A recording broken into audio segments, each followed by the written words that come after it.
once the decisions are made and then people react, there's no point.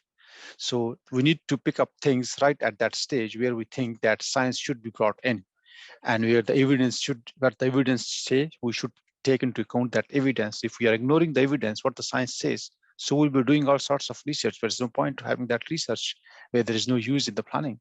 It's interesting to hear that, because we had a very recent discussion with one of our ministers, and what they were saying in terms of getting the science through was that we're beginning to make that link between science and policy and having that evidence base, but actually it's the communication with the decision makers on the ground.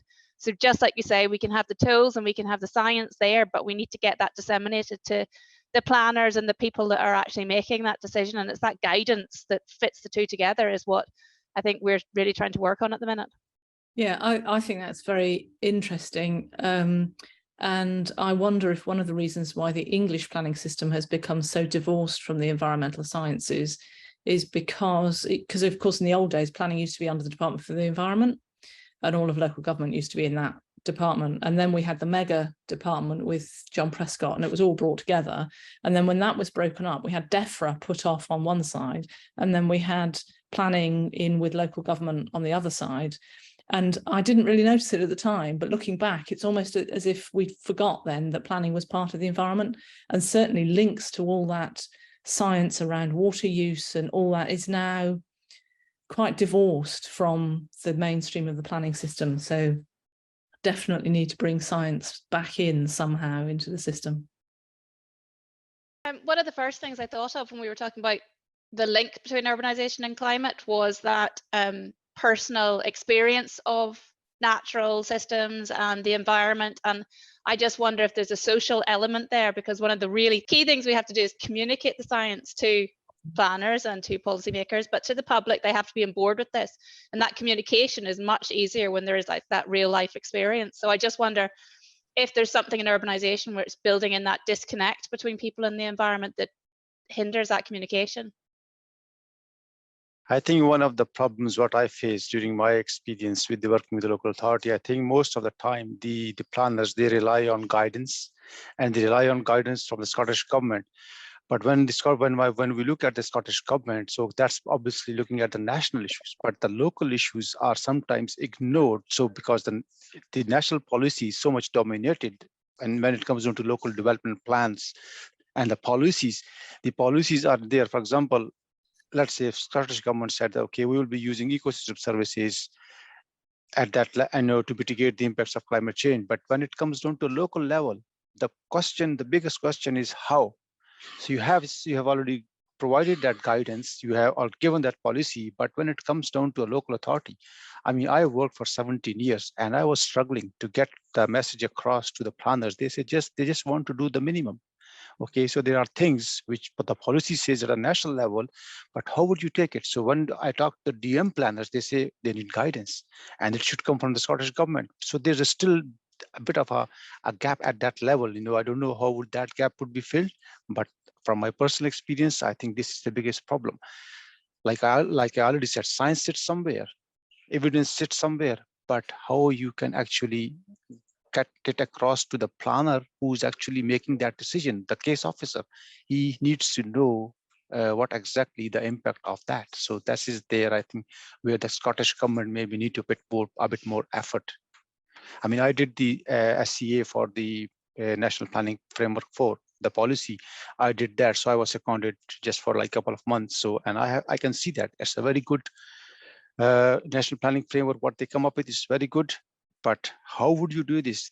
How big is the biggest challenge, I think, within Scotland and the whole planning system? I think that there's a real danger that at the local level, at local authority level, planners are not prepared to set guidelines or to do things that are not covered by the guidance explicitly, for fear that the council will then get sued by the person seeking planning permission, by the builder or whoever it might be. And that they therefore don't feel they have the freedom to apply better than rules. A lot of my own experiences, because I've lived in Milton Keynes for 30 years, is based around what went on or what has gone on here. And we saw that when it was the Development Corporation, which like had sort of quasi-dictatorial powers until the early 1990s, they were able often to impose higher standards and not to be able to be challenged legally when they've done so. Since it moved back to the local authority, the planning function has effectively just done no more really than parrot national guidelines and PPGs, etc. I certainly see that we are getting, intentionally or not, quite a lot of little Poundberries being built, often on the outskirts of market towns in the UK, particularly in England, less I think in Scotland. And that what really frustrates me is that very often they have a nice roundabout coming off the bypass or off the road leading into the town at the wrong end, not at the end that allows people to naturally go into the town, but they're almost creating a demand for people to drive the long way around. Sorry, that's just a personal bugbear, but when I worked at Mott's, we were trying to put into our colleagues a duty of care. So it was an example in South Africa where the local team were building stuff and we knew the regulations were out of date, especially in response to climate. And they said, no, we're just going to do this because it's what the regulations said, it's cheaper. It would have been a cheaper solution. But we put over this duty of care. We know there's a risk. We're telling you there's a risk if you don't do this. So you've got a duty of care to address that risk. I think what will happen, in some respects, what will hopefully will happen is that it will be the developers who owns that. The developers, especially private properties, they just transfer that risk onto the individual owner and also then the insurance companies. And somewhere this sort of nice circle that the developers are happy with will be broken. The insurance industries will kick back, or individuals will kick back against the developers. But we know most of the planning guidance in response to climate is way out of date. It doesn't address high temperature change, high temperature extremes we're getting, the rainfall issues, and that's common right across the world. This is something that appeared on my LinkedIn feed yesterday. I'm sorry for sharing this directly, but this is somewhere in a development being planned in Dubai. And the chap put it on there saying this is an example of fantastic sustainable design, urban design. And there's about 50 comments saying, you're joking.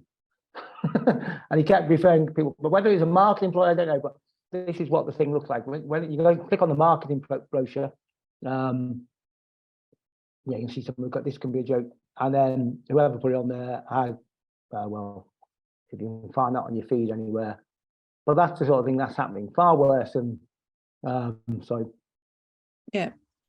worse than what maybe we've seen here. And there's another great example, isn't there, in Turkey of, what's the name of it? Burj Al Babas in Turkey, which is where they built all the little castles. If you look at Burj, just do a Google, I'll put it into the sharing, stop share. I'll put it into the text, which is just a fascinating example of how things go badly wrong.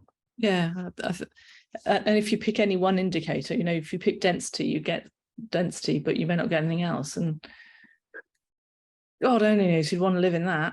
Like, having personality and having your own place. Which house is it? You lose your car in the car park. Can you imagine living there? You lose your house in the house park. There's some links between urbanisation and climate change when you look at the mitigation parts of it, but also the adaptation. And I wonder, in terms of the environmental sciences, is it the adaptation that's going to be the really important thing for urbanisation? And, architecture and making sure that we're living comfortably, because I guess those are one of the places that's going to be really badly affected. So it's just to separate those points out, I guess. The adaptation that we need to get to is, we could, I can remember being on a call with the Environment Agency a year or two ago, and they were saying, yes, well, we're planning for 4 degrees of warming. I'm thinking, well, what's the point of planning for 4 degrees of warming? Well, I'll be dead. Part of my research, what I find out that the science says that there's a bit of a gap between the adaptation and mitigation. So we have been too much focused on the mitigation over the years, that everything with the climate change is to do with the carbon. So which still is the case. But when it comes into adaptation, how can we build more resilient cities, for example, things like that. So these are just like picking up, but there's a huge gap. We're still focusing on, okay, the Scottish government has a very smart targets of net zero, for example, but down south you have biodiversity net gain. So, they are two different things or are the same things. But when you look at the net zero, it's all about carbon again. And then when it comes to create more sustainable cities or things like that, so resilience is one of the things, how we can just create more sustainable cities, looking at the impacts of climate change. For example, coming back to the topic, which is my area of research, is ecosystem services. So for example, if we are saying that we will be using ecosystem services to develop more sustainable cities, and then going back to my point, which I keep on raising, that when we see things on ground, it's not the case. For example, just a classic example, we have X hectare of green space for X number of people. So where there is a lot of green space and where there's a less green space. So the problem is with their urbanization. There's a typical classic example of urbanization I'm giving you. So we have these nicely designed houses, and then the developer will put all these policies into practice, and what they will find, they will give us in a plate, okay, this is your X hectare of open space, which will be tiny bits of pieces around those residential developments, have no function at all whatsoever from the recreational point of view. People take their dogs, and these become dog toilets. And then these open spaces are always at risk in the urban environment. For example, a politician would say, okay, let's convert this piece of grass into a car park because it has no function.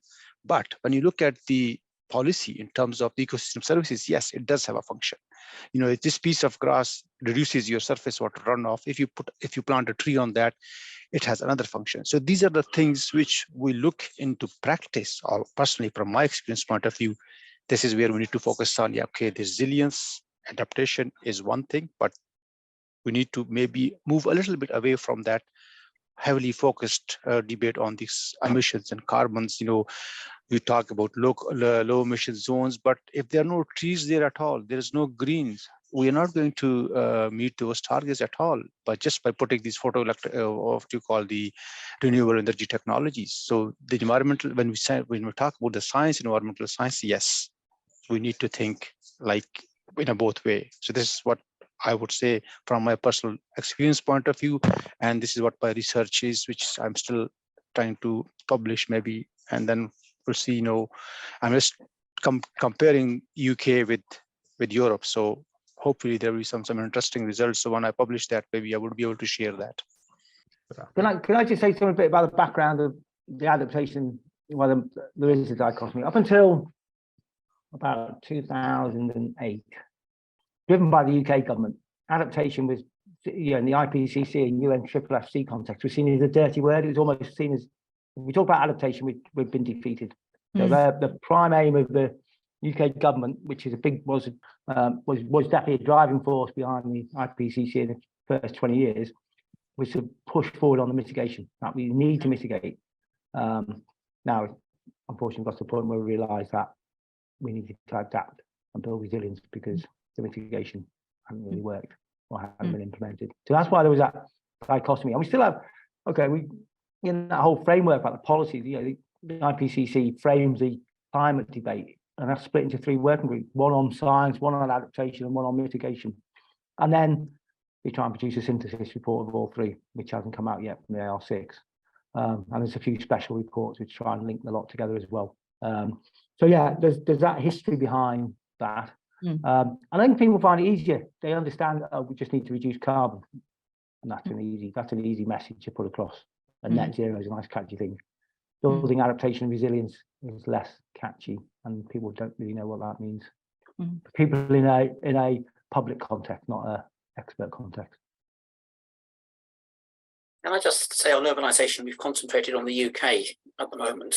Obviously, Penelope showed us some nice Indian slums. And I think most of the large-scale urbanisation over the next 30, 40 years is likely to be taking place outside the UK. I mean, we've just seen a wonderful example there from Dubai. And I just wondered whether people had any views on that. Yeah, I think it comes down to this equity issue. So just picking up on Ian's question, we did stuff in Nigeria, in Lagos.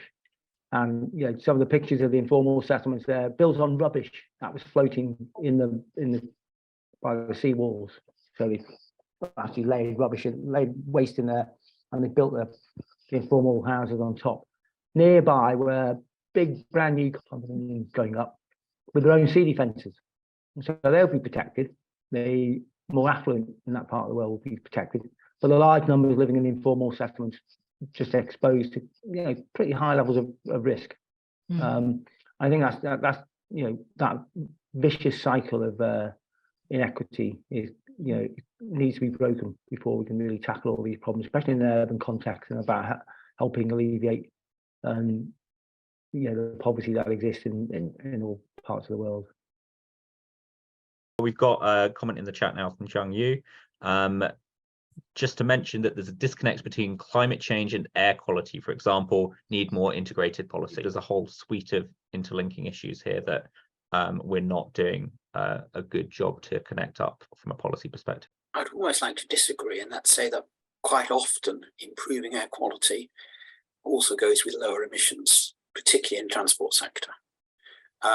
There was a problem a few years ago when the UK government was encouraging the use of biomass stoves and biomass heating, but I think it's seen the error of its ways now and realised that they're not necessarily a good thing either for obviously local area environments in terms of particulates, but also in terms of the fact that they were probably encouraging deforestation elsewhere, and therefore probably weren't quite the solution that government had hoped them to be.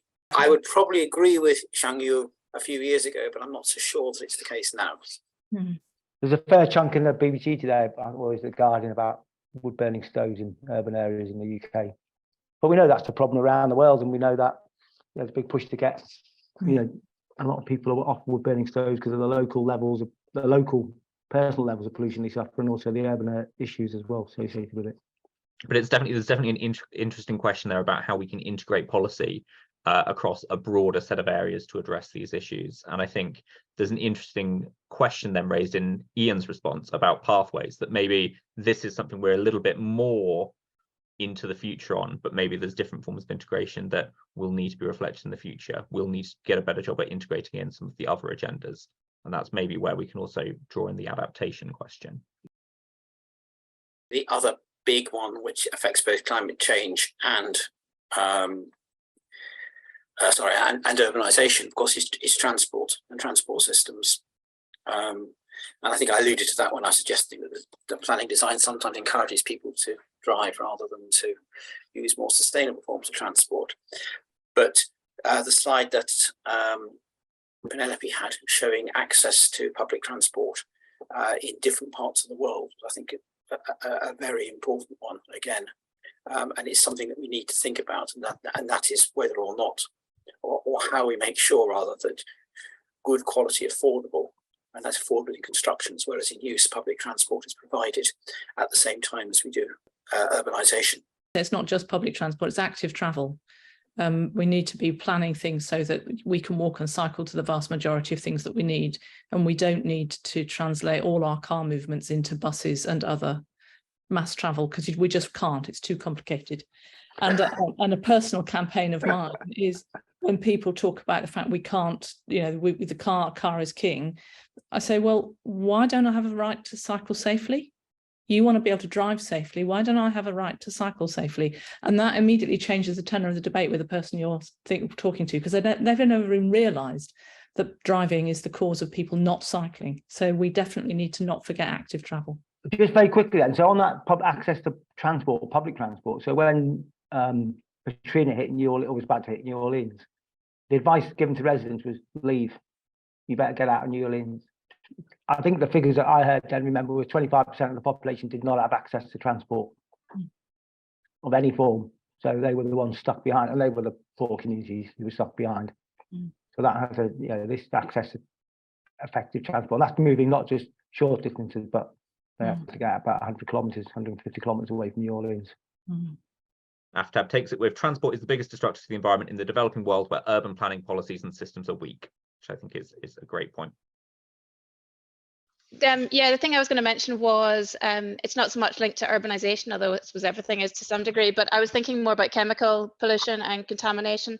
We talk about air pollution, but I think actually it's something that has really big impacts in the environmental sciences. It's got impacts on health, it's got impacts on biodiversity. And I think it's something that's maybe not getting the attention at the moment that it deserves, but we've got big issues with POTS. We've got, we're moving towards a circular economy and we don't know what chemicals are in our products. And I just think it connects so many of the environmental issues that we're talking about. So I just wanted to raise it as a point here. And in terms of air pollution from a chemical point of view, I understand is often worse inside than outside because of all the chemicals that you have on your fabrics and all that sort of stuff. So yeah, really big issue. I feel like we're entering a world of pain in this that's just beginning to raise its head. Yeah. Oh dear. Another one to keep smiling about.